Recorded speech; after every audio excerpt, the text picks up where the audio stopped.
বলতে বলতে হাসর পর্যন্ত চলে গেলাম। এই জন্য ফাযকুরুনি আযকুরুকুম, যদি রবকে স্মরণ করেন রব আপনাকে ভুলে যাবে না।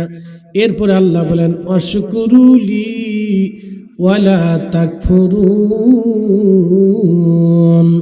তোমরা আমার শুকরগুজার বান্দা হও, নাফরমানি করিও না।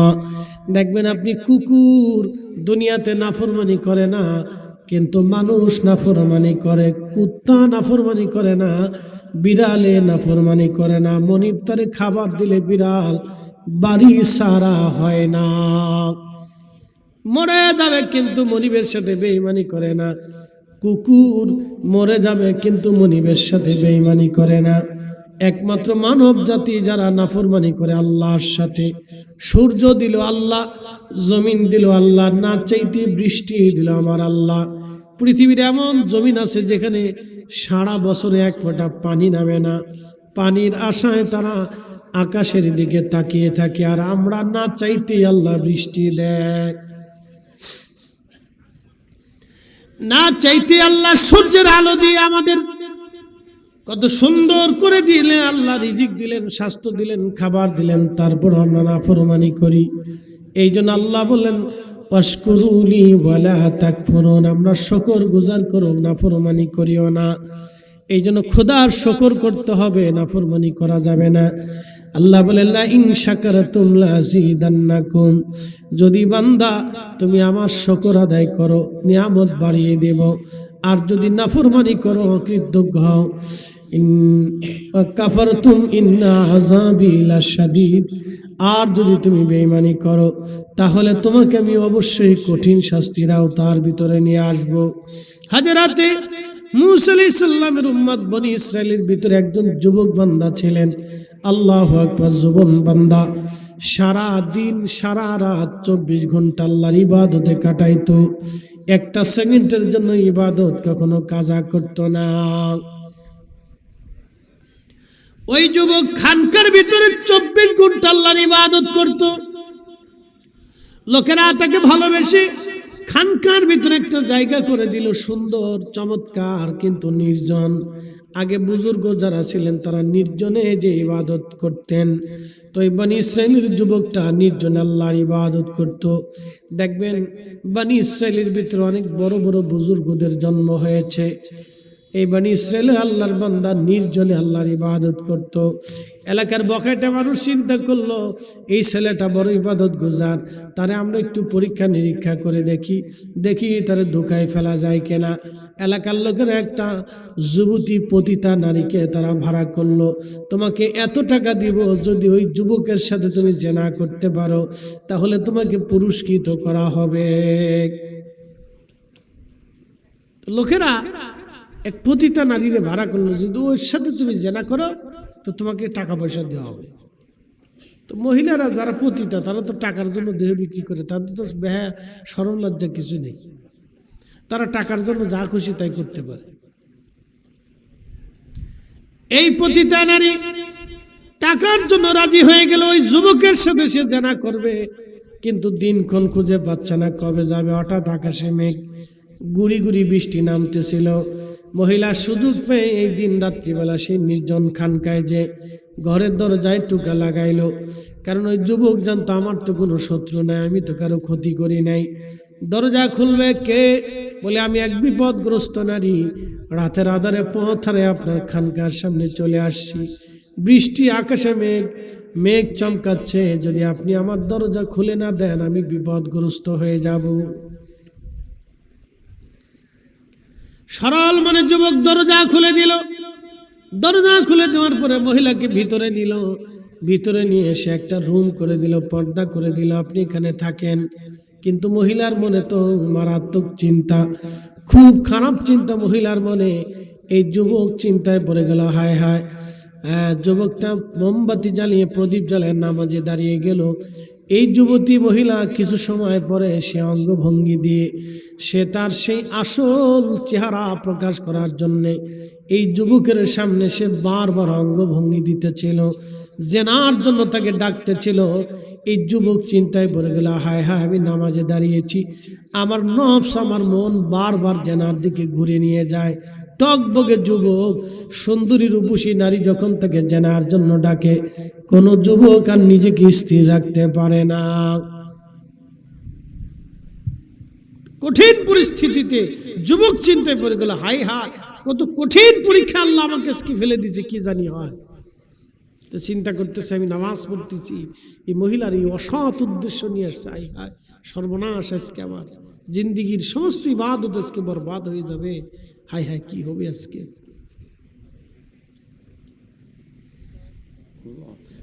এই যুবক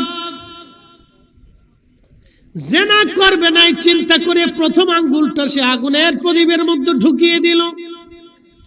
আগুন দিয়ে তার হাত পুড়াইয়া তার জেনার লিপসা বন্ধ করার চেষ্টা করলো, কিন্তু নাফস এত কঠিন, আগুনেও হার মানে না। নাফস এত কঠিন, আগুনেও হার মানতে চায় না। নাফস এত কঠিন, ও আগুনে হার মানতে চায় না। হ্যাঁ, খুব ভয়াবহ এটা। প্রথম আঙ্গুল আগুনে একবারে পুড়ায় শেষ করে ফেলল, তারপরও সে নাফস দমে না। আবার নাফস তাকে জেনার দিকে নিয়ে চলে যেতে চায়, নাফসে আম্মারা। আবার আর একটা আঙ্গুল আগুনের ভিতরে দিয়ে দিল, এই আঙ্গুলটাও পুড়তে লাগলো, কিন্তু নাফস তাকে মানে না, জেনার দিকে বারবার নাফস তাকে নিয়ে যাচ্ছে। আবার আর একটা আঙ্গুল ঢুকিয়ে দিল, আগুনে পুড়তে লাগলো। এইভাবে একটা না দুইটা না 10টা আঙ্গুল আগুনের ভিতরে দিয়ে পুড়িয়ে ফেললো ওই জেনা থেকে বাঁচার জন্য। ঠিক সেই সময় আমার রব আমার আল্লাহ এই যুবকটাকে বাঁচানোর জন্য মহিলা সাথে সাথে মৃত্যুর কোলে ঢলে পড়ে গেল। মহিলা মৃত্যু হওয়ার পরে পড়ল আর এক মহা বিপদে। ওই যে বকেটের লোকগুলি মহিলারা ভাড়া করছিল, ওরা আইসে ঘরের ভিতরে ঢুকে বলতেছে, তুমি মেয়েটাকে মেরে ফেলছো। তারা দৌড়ায় যে রাজার সৈন্য পুলিশ যারা ছিল ধরে নিয়ে আসছে, দেখেন এই যুবক তার খানকার ভিতরে এক যুবতীকে রাত্রিবেলা ধর্ষণ করে হত্যা করছে। কারণ তো নতুন বিপদ না, তখন তো সিসি ক্যামেরা ট্যামেরা ডিএনএ মিএনএ এগুলি কিছু ছিল না। কি বিপদ পড়ে গেল যুবক, তার সৈন্যরা ধরে নিয়ে গেল, রাজ দরবারে বিচার বসছে, রাজা নিজে বিচার করতেছে। রাজা ডাক দিয়ে বলল, যুবক তুমি কি জেনা করেছ? যুবক বলতেছে, রাজা কখনোই না, আমি জেনা করতেই পারি না। সে আমার ঘরে গিয়েছিল আশ্রয় নেওয়ার জন্য, আমি জেনা করি নাই। এই যুবতীর সাথে আমি জেনা করি নাই। রাজা বলতেছে, যুবক রে, তোমার ঘরের মধ্যেই মৃত্যু সংঘটিত হয়েছে, তুমি যদি না মারো তাহলে কিভাবে মরবে বলো? নিশ্চয় কোনো না কোনো মাধ্যমে সে মারা গেছে, তোমার কারণে মারা গেছে। তুমি যে তারে মারো নাই, কোনো প্রমাণ কি তোমার কাছে আসেনি বলো? যুবক বলতেছে, না, কোনো প্রমাণ আমার কাছে নাই। রাজা ডাক দিয়ে বলল, যুবক আমি জানি তুমি আবেদ, তুমি জাহিদ, তুমি বুজুর্গ, তুমি পরহেজগার, কিন্তু প্রমাণ তো দলিল আদালত প্রমাণ চায়, তুমি প্রমাণ দিতে পারো নাই। যেহেতু প্রমাণ দিতে পারো নাই যুবক, আমি তোমাকে মৃত্যুদণ্ড দিলাম। শুনে যান, ওলিদের কাহিনী শুনে যান। যুবক আমি তোমাকে মৃত্যুদণ্ড দিলাম। তো যুবক ডাক দিয়ে বলতেছে, বাচ্চা রে, তুমি তো আমার মৃত্যুদণ্ড দিলে আমি মেনে নিলাম, আল্লাহর ফয়সালা অনুযায়ী তুমি মৃত্যুদণ্ড দিয়েছ, আমি মানলাম, কিন্তু রাজারে আমার একটু সময় দিবা, আমি ওই মালিকের সাথে 2 রাকাত নামাজ পড়ে কথা বলতে চাই। একবার জোরে বলবেন কি মারহাবা? আল্লাহু আকবার। তেলের গাড়ি তেলে চলে। ঘুমাইছেনি আপনাদের? যারা ঘুমের তারা চলে গেছে, চিন্তা করছে আজকে তাবারক নেই, যাই গিয়ে কোন সময় দিবেন? ফজরের সময়। এই জন্যই লোক জায়গা, যদি 11টা 1টার সময় দিতেন তাহলে লোক বসে থাকতো। সিস্টেম চেঞ্জ করতে হবে, ছাড়া উপায় নাই। ওই তাই তুমি ঘটনা কি সন্ধ্যার সময় আসে, আবার সকালে আইব। এই মাঝখানের গ্যাপে চিন্তা করে যে একটু ঘুমাই, পরে সকালবেলা এসে টুফলাটা দাও ইনশাআল্লাহ। সিস্টেম চেঞ্জ করতে হবে। হ্যাঁ, মাঝখানে একটা গ্যাপে ছাড়তেই হবে, এছাড়া আর উপায় নাই। একবারে সন্ধ্যা থেকে এই মাঝখান পর্যন্ত আর কোনো খাবার দাবার দেওয়া যাবে না, সব স্টপ। 12টার পরে তাবারক হবে, এই সময় একটা তাবারকের জন্য দেখবেন সারা মাঠ কানায় কানায় লোকে আল্লাহর বান্দারা ভরে বসে আছে তাবারকের জন্য না, তাবারক একটা বরকতের খাবারের আশায় থাকে মানুষ। কি কথা ঠিক আছে না? খাবার তো মানুষ বাড়িতে খায়, কিন্তু তাবারকটা একটা বরকতের খাবার বিধে অনেকে তাবারকটা নেয়। এই তাবারকে অনেকে মানুষের রোগের শেফাও আছে, মারহাবা বলবেন না? এই জন্য মানুষ নেয়, যে খালি খাবার জন্য সে তা কিন্তু না, এটা বরকত আছে এই জন্য মানুষ নেয়। মানুষের রোগ শেফা হয়, বিভিন্ন রোগের উপকার হয়, কত জটিল জটিল কঠিন কঠিন রোগও আল্লাহ তাবারক রসুলের শেফা দিয়ে দেয়, এই জন্য মানুষ এটা নেয়। তো এই জন্য মাঝখানে একটু সিস্টেম চেঞ্জ করতে হবে। আমি কয়েক বছর এসে দেখতেছি ঘটনা কি রে, কি ঘটনাটা, খালি লোক উঠে উঠে চলে যায়। তো পরে আজকে গবেষণা করে পেলাম ঘটনা এটাই হবে। আগামী বছর মাঝখানে একটু রাখতে হবে, 12:30 থেকে 1টার ভিতরে টুপলা ছাড়তে হবে একবারে। কেউ জাদি ভাই ছাড়তে হবে, না ছাড়লে হবে না, সিস্টেম চেঞ্জ। আর এসা পর্যন্ত কোনো খাবারের সিস্টেম থাকবে না, মুড়িদানরা খাইয়ে ঠেয়ে চলে যায়, হুজুরের বাড়ি খাইছি যেতে এবার যাই গিয়া আসসালামু আলাইকুম হুজুর আসি গে।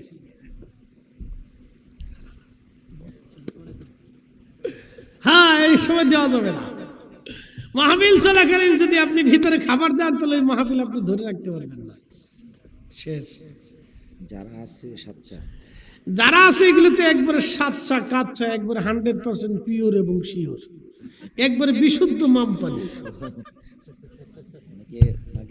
কি কথা কন না? ঠিক আছে নি? নারে থাকবে, নারে রিসালাত। না একটু জোরে দেন না, বাহিরে মানুষ বুঝুক যে হুজুর একা না, কিছু আছে। নারে তাকবীর, নারে রিসালাত। হ্যাঁ, কদ্দুর আছে? পরীক্ষায় পাস। পরীক্ষায় কি? যুবক পড়ছে মহাবিপদে, বলতেছে বাচ্চা রে, তুমি তো আমাকে মৃত্যুদণ্ড দিবাই, মৃত্যু নিয়ে আমার কোনো অভিযোগ নেই, আজও মরতে হবে কালও মরতে হবে, এটা নিয়ে কোনো অভিযোগ নেই।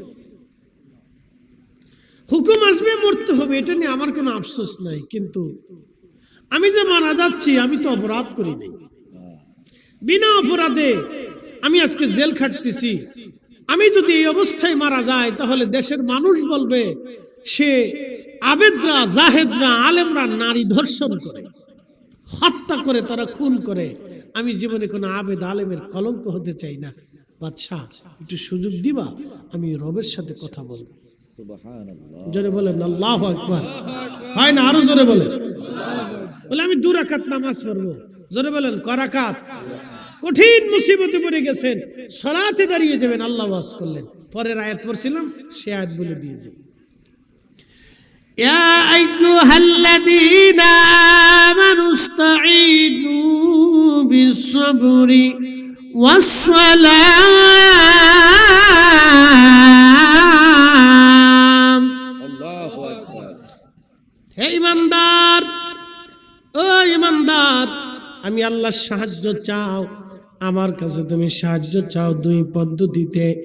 1 নম্বর সবর, আর 1 নম্বর সালাত। সবর ধৈর্য, ধৈর্যের মাধ্যমে সাহায্য চাও, সালাতের মাধ্যমে সাহায্য চাই। জন্য বুজুর্গ ওলি যারা ছিলেন, কোন বিপদে পড়লে নামাজে দাঁড়ায় আল্লাহর সাহায্যে হাত বাড়িয়ে দিতেন। আল্লাহ আল্লাহ আল্লাহ, এই মুসিবতে পড়ে গেছি। এই যুবক নামাজে দাঁড়িয়ে গেল, নামাজে দাঁড়ায় 2 রাকাত নামাজ পড়ে আমার রবের দরবারে আজকে হাত বাড়ায় দিয়েছে। ইমাম আবুল ফরাজ ইবনুল জৌজি 900 বছর আগে তার কিতাবের মধ্যে লেখেন, বনি ইসরাইলের যুবক আবেদ বান্দা নামাজ পড়ে আল্লাহর দরবারে হাত বাড়িয়ে দিয়ে বলে, হে রব, তুমি ছাড়া আমার আর কেউ নাই। আজ আল্লাহ, আমি জানি আমি যে অপরাধ করি নাই সে অপরাধের শাস্তি তুমি আমাকে দেবা না। আল্লাহ, কিন্তু মৃত্যু নিয়ে আমার অভিযোগ নেই। রব্বুল আলামিন, তুমি আজও আমাকে নিতে পারো, কালও নিতে পারো, এখনো নিতে পারো, কিন্তু রব্বি, এই অবস্থায় যদি আমি মারা যাই, মৃত্যুদণ্ড যদি আমার হয়ে যায়, মানুষ আবেদ আলেমদেরকে কলঙ্ক মনে করবে, গালি দিবে। আল্লাহ, আমি কোনো আবেদ আলেমের গালির পাত্র হতে চাই না। রব্বি, আপনি দয়া করে আমার ইজ্জত বাঁচান। ঠিক তখনই মরা মহিলা জিন্দা হয়ে গেল। আরো জোরে বলেন আল্লাহু আকবার। মরা মহিলা জিন্দা হয়ে গেল। বনি ইসরাইলের উম্মত ওলিদের মর্যাদা যদি এমন হয়, এই নবীর উম্মতের মর্যাদা সেই উম্মত থেকে 70 গুণ বেশি। কথা কন না, ঠিক কিনা? কত গুণ? জোরে বলেন, কত গুণ? ওই উম্মত থেকে এই উম্মতের মর্যাদা 70 গুণ। ওই উম্মতের নামাজির থেকে এই উম্মতের নামাজির মর্যাদা 70 গুণ। ওই উম্মতের ওলি থেকে এই উম্মতের ওলির মর্যাদা 70 গুণ। 70 গুণ, 70 গুণ। এই জন্য আমরা ওলিদের ভক্ত। কথা কন না, ঠিক কিনা? আমরা কাদের ভক্ত? ওলিদের ভক্ত। আপনি বেদাতি কোন আর সেদাতি কোন আর মাজার পূজারি ফিস পূজারি কোন, আমরা মাজারে গেলে আমরা মাজার পূজারি হয়ে যায়। আপনারা যে মন্দিরে গেলেন তখন কি হলো? এটা কোন কায়দা হইল?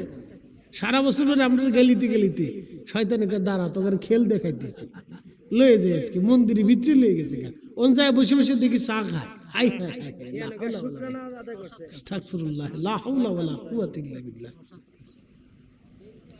আমি জীবনে ছোট গেলে একবার গেছিলাম, তখন ক্লাস 4-এ পড়ি। তখন তো বুঝি না, লেংটু বাহিনীর সদস্য। ক্লাস 4-এ পড়লে আর তখন আর অত কি বুঝে, তো লেংটু বাহিনীর সদস্য। তা আমার গ্রামের একজন কয় চল যাই। কই কয় যে পূজা হইতেছে আমার পাশের গ্রামে মল্লিকপুর আছে, হিন্দুরা ছিল, তো পূজা চলতেছে, দুর্গা পূজা না কি পূজা কয়। তো নিয়ে গেছে, নিয়ে যাওয়ার পরে শেষে নাড়ু দিছি, নাড়ু। তা আমি তো বুঝি রে, ফিরি ফিরি পাইয়ে মাইরে দিছি, যা ফিরি ফিরি পাই মাইরে দিছি। যা ওই জীবনে গেছিলাম, আর জীবনে কোনোদিন যাওয়া হয় না। এই বছর দেখলাম কিছু হুজুরা টুপি টুপি মাথায় দিয়ে গেছে। বাপরি বাপ, কত বড় বুজুর্গ। এই লাভ হয় আমরা, তোরা সিন্নির লেগে মিলাতে যায়, সিন্নি তোরা শুনি না, তোরা সিন্নি। তারা আমি দেহ ওর বাপরে বাপ। হ্যাঁ, তারা প্রসাদ খাওয়ার লেগে মন্দিরে চলে গেছে, ভোটের লেগে না।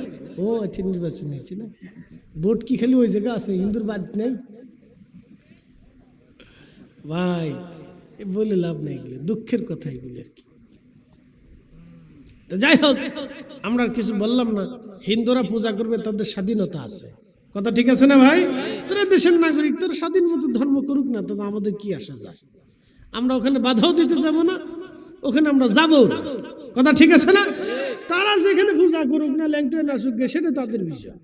তাদের ধর্ম তারা পালন করুক। তারা কার্তিকের সামনে সেজদায় পড়বে না, গণেশের সামনে পড়বে না, শিবের সামনে পড়বে না, লক্ষ্মীর সামনে পড়বে না, সরস্বতীর সামনে পড়বে নাকি দুর্গার সামনে পড়বে না, কালীর সামনে পড়বে, পড়ুক গিয়ে, ওটা তাদের বিষয়। 33 কোটি না 36 কোটি না 72 কোটির সামনে পড়বে, তাও আমরা জানি না। তার ধর্ম অনুযায়ী সে করুক, আমাদের কিচ্ছু আসে যায় না। কথা কন না, ঠিক কিনা? আমরা যখন ঈদগাহে নামাজ পড়ি, তখন হিন্দুরা কি আসে নামাজ পড়তে? হ্যাঁ, তাহলে আমি কেন তার পূজায় যাব? আমরা যখন কুরবানি দিই, তখন হিন্দুরা আসেনি যে ভাই তোরা কুরবানি টুরবানি দিচ্ছস, তা আমরা তোদের লোকে থাকি, দড়ি টড়ি তোরা, আমরা রশি দড়ি, তোরা জবাই দে নাকি বলেন? আসে। তা আমাদের ছেলেরা ওই হিন্দুর মন্দিরে যাওয়ার দরকারটা কি? তারা পূজা করতেছে, করুক না। কি কথা কন না কেন? আমরা কিছু ফুলা বানাইছে, খালি মন্দিরে গুড়গুড় করে ঘুরে, নফস খারাপ ওদের। শুনে যাবেন বন্ধু আমার খুব মনোযোগের সাথে। আল্লাহর যুবক বান্দা দোয়া করতে দেরি হয়েছে, আসমানে কবুল হতে দেরি হয় না, মরা জিন্দা হয়ে বসে গেল। একসাথে বলেন আল্লাহু আকবার। মরা যখন জিন্দা হয়ে গেল, আমার রব বলেন ইন্নাল্লাহা মা'আস সাবিরিন,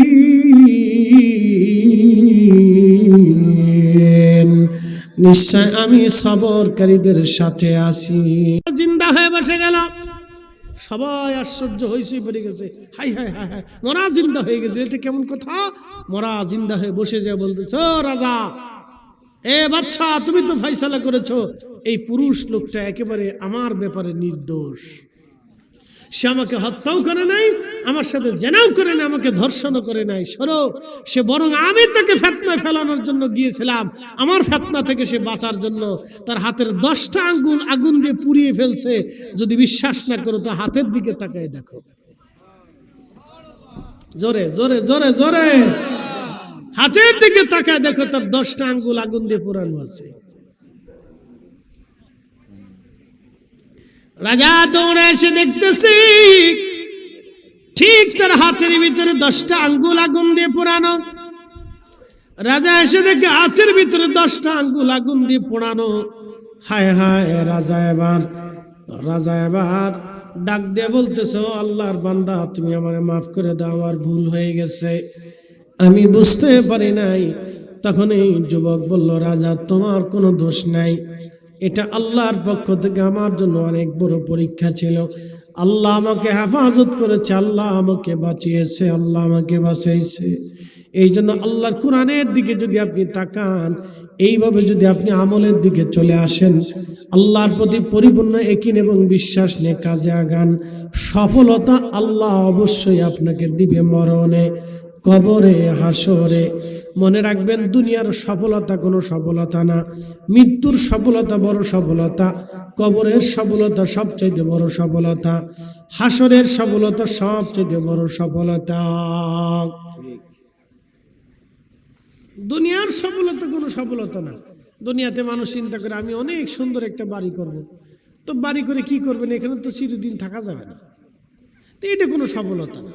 অনেক বড় মেধাবী হবেন, তো হলেন, মেধাবী হয়ে যাওয়ার পরে বুড়াকালে মানুষের স্মৃতি নষ্ট হয়ে যায়, বয়স হয়ে যায়, স্মৃতি কমে যায়, চোখে কম দেখে, কানে কম শোনে, কথা কম বুঝে, মনে কম থাকে, স্মৃতিতে তখন থাকে না, জিহ্বায় শক্তি থাকে না, পেটে শক্তি থাকে না, হাতে শক্তি থাকে না, জবানে শক্তি থাকে না।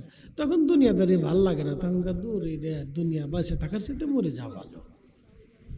এটাও তো কোনো সফলতা না। আপনি অনেক বড় অফিসার হইলেন, যতদিন অফিসার থাকবেন ততদিন মানুষ স্যালুট দিবে, অফিসারগিরি শেষ তখন আর কেউ জিগে না। আপনি যতদিন মন্ত্রী থাকবেন ততদিন মানুষ আপনার পিছিয়ে গুরগুর করে চলে যাবে, মন্ত্রী শেষ, অন্য দল ক্ষমতা আসলে আপনার ধরে নিয়ে জেলখানার ভিতরে নিয়ে বাটাম চালান দিয়ে দেবে। এটাও কোনো সফলতা না। কি কথা কর না, ঠিক আছে কিনা? এটাও কোনো সফলতা না। ব্যবসা করলেন, অনেক টাকার মালিক হলেন, আবার গরিবও হয়ে যেতে পারে। অনেক পয়সা করে মালিক হয়েছেন, টাকা পয়সা হয়ে গেছে, এরপরে আপনি টাকা পয়সা রেখে কবরে চলে গেলেন, ছেলেপেলেরা আনন্দ ভর্তি করবে, তারাই ঘোরাফেরা করবে, ভোগ বিলাস করবে। এটাও আপনার জীবনের কোনো সফলতা না। তো সফলতা কি?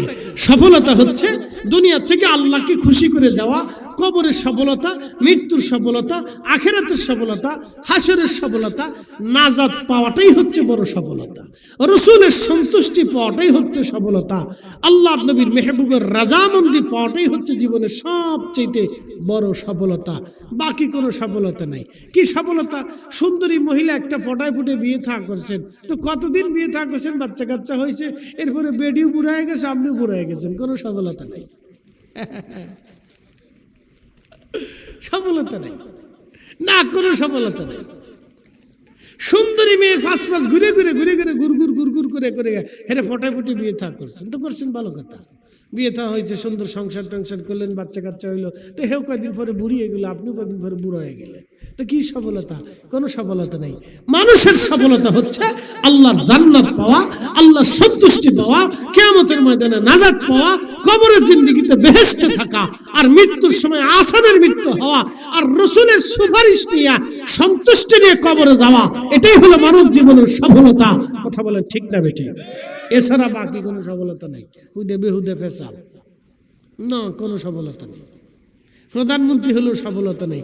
একজন ফলাই গেছে, আরেকজন বৃদ্ধ হয়ে গেছে, এরপরে কি আসবে, তার কপালে কি আছে, জাটুর বাড়ি না লাঠুর পিটিনি না দৌড়ানি না ফাঁসটানি, কেউ জানে না। কি কথা ঠিক আছে না?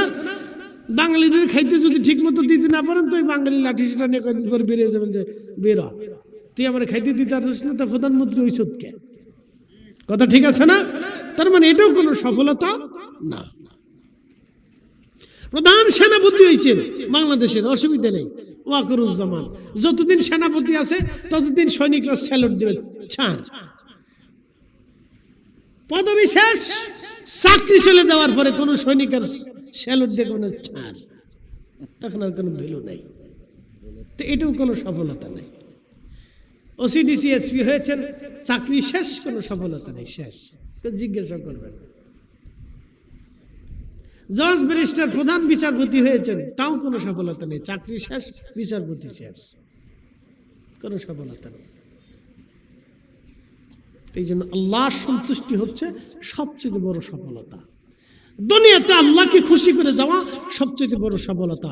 5 ওয়াক্ত নামাজি হওয়া এটা সফলতা, রোজাদার হওয়া এটা সফলতা, ভালো মানুষ হওয়া, ভালো মানুষ হওয়া, যে মানুষের দ্বারা অন্য মানুষের ক্ষতি হবে না, অন্য মানুষের কষ্ট হবে না, অন্য মানুষের উপকার হবে অপকার হবে না, এরকম করাটাই হচ্ছে মানব জীবনের সফলতা, নতুবা কোনো সফলতা নেই।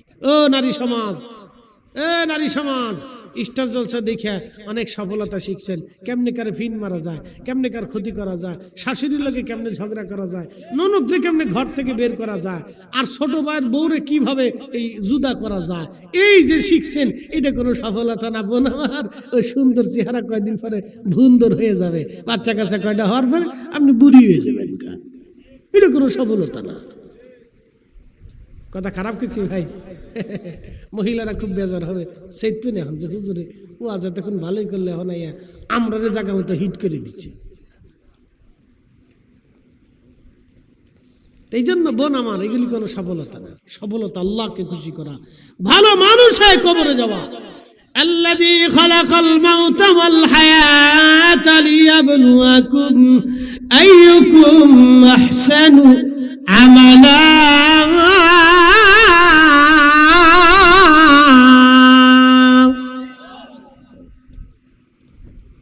হায়াত মৃত্যু আমি রব্বুল আলামিন তোমাদেরকে সৃষ্টি করলাম, মৃত্যু সৃষ্টি করলাম, হায়াত সৃষ্টি করলাম, পরীক্ষা করব তোমাকে কে ভালো আমল করো।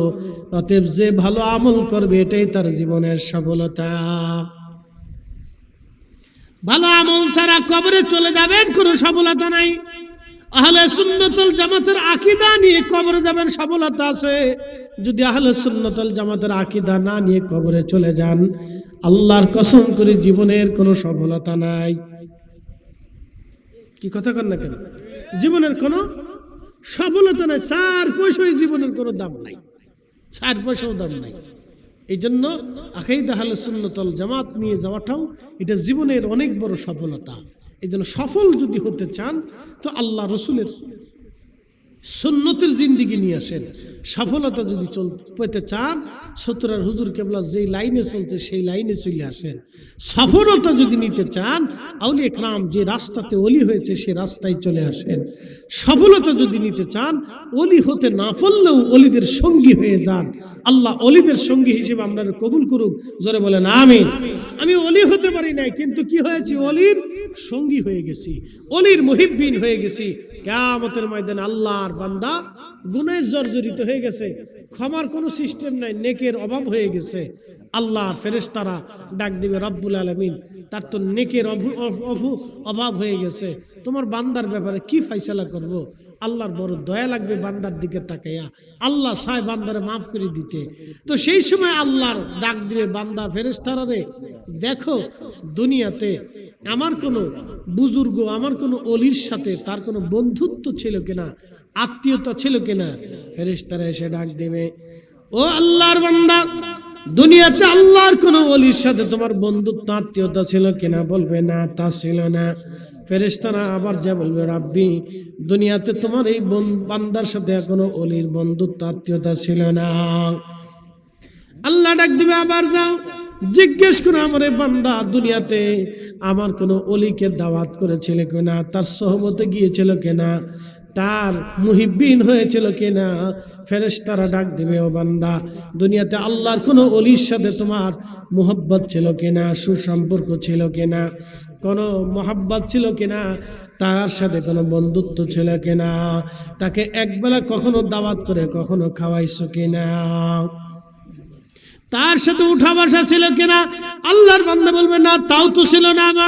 আমার রবের দরবারে ফেরেশতারা যা বলবে, আল্লাহ তোমার কোনো অলির সাথে বন্ধুত্ব ছিল না, সম্পর্ক ছিল না, সহবতে বসেও নাই। আল্লাহ ডাক দিবে, আমার বান্দাকে তো মাফ করব। জিজ্ঞেস করো আমার কোনো অলির চেহারার দিকে তাকায়া কখনো আত্মতুষ্টি এবং মুস্কি হাসিও কখনো দিয়েছিল কিনা দেখো।